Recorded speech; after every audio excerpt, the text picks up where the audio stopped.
What's up, friends? In this video, we're gonna give you a really quick introduction to acoustics for your theater. All right, so before we get started, full disclosure on this video, okay? I do not pretend to be an expert in acoustics or treatments at all. I've learned some simple basics, and I wanna answer just a few questions and kind of explain why acoustics and treatments are so beneficial in a theater room or a media room.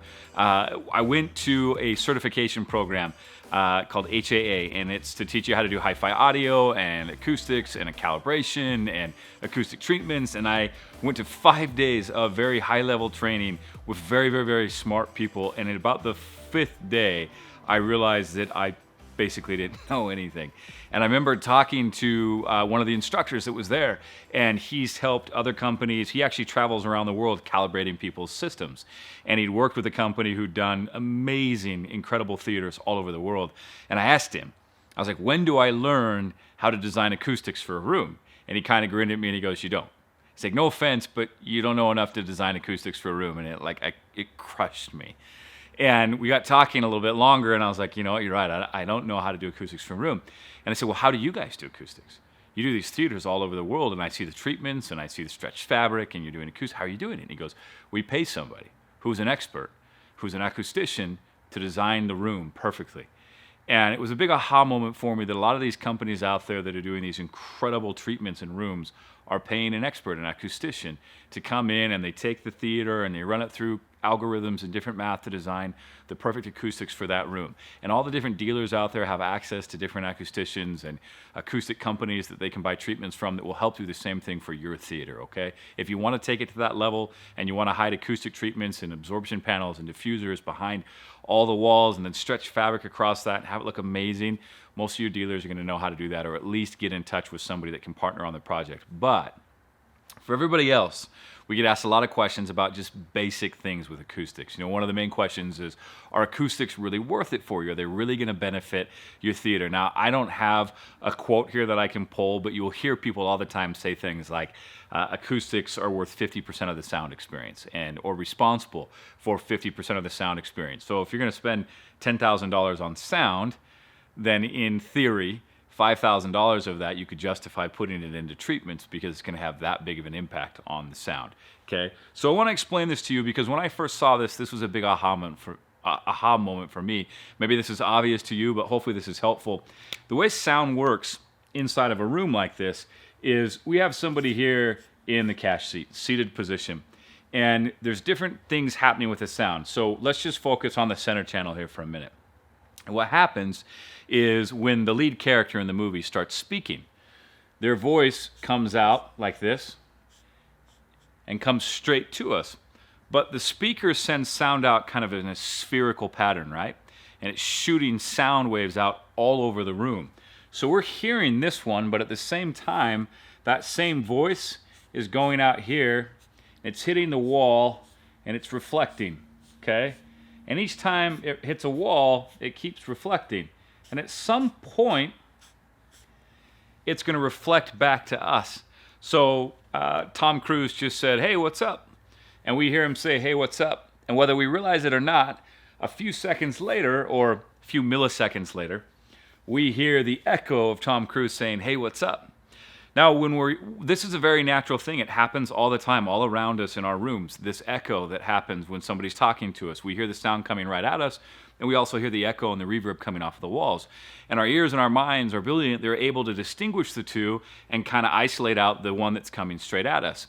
But as we get too much noise, too much reflection hitting off these walls, our brain has a difficult time distinguishing the sound, and we start to lose the detail and the nuances and the subtlety in the sound that we're watching. I'm only showing you just this one speaker, and you got to understand that where it's moving spherically, this is happening, okay, and it's all mathematical and geometric. This is happening all over, and it's happening from every speaker in the room, including your rears, including your Atmos, okay? You're going to see all of a sudden there is a lot of noise reflecting all over the space that's creating extra noise for our brains to process. One of the interesting things that happens, this last theater that we did, the one that a lot of people saw, it won the award at CES. they didn't have a big budget for acoustic treatments. So we did kind of acoustic treatments on the cheap, and it wasn't the best executed, but it was amazing the impact it made. So this is kind of how the theater looked. There's an island or a bar across the back, and then we have our seats here, and there was a second row of seats just in front, okay? And a lot of reverb and echo in here, and all we did is we just put a couple of panels up. Again, this was poorly executed. There's way better ways to do the treatments, but just for reference, what happens is now we have this center channel, and it's coming to you. And when these other versions of the same sound, so when Tom Cruise says, "What's up?" we get this one coming straight at us, and these other waves come to the side panels, these absorption panels, and it absorbs that sound. And now all of a sudden, we're reducing that echo, we're minimizing it. And what happens, and it's a really fascinating thing to watch when you see somebody experience it for the first time, is suddenly this voice is much more clear. There's a new clarity to the sound that they've not experienced before. And funny enough, most people go, "Wow, these speakers are incredible." And they may be very good speakers, but what's actually happening is we've treated the room for sound. And when we treat the room for sound, you start hearing detail you've never heard before, because your mind's not working on filtering out all the noise that's there. Okay, so hopefully that makes kind of sense. There's two different types of, well, there's a lot of different absorption techniques and panels that we use. We've got absorption, we've got diffusers, you've got bass traps. There's a lot of different things they'll use to treat a room. There's a guy in our industry who's very famous, very, very successful. He's an acoustician and a speaker manufacturer and an integrator. And his tip is to treat 40% of your wall space with panels, with treatments. And you're gonna alternate that, acoustics and diffusers, all throughout the room. So if you were to work with an acoustician and you were to send them your plans, they would get much more calculated than that. They would really dial it in, and they would run math, and it would be very, very deliberate. But if you're just winging this and doing it yourself, it's a great tip. So you have your theater. We're gonna work again with a perfect scenario, okay? And in case you're wondering, absorption panels, just like you would expect, sort of absorb the sound. Diffusion panels just kind of break up the sound. And we don't want the room to go completely dead. Like one of the examples I first saw, if certain sounds have a natural echo to them. If you take a twig and you snap it, there's a natural sort of a reverb or an echo that twig makes.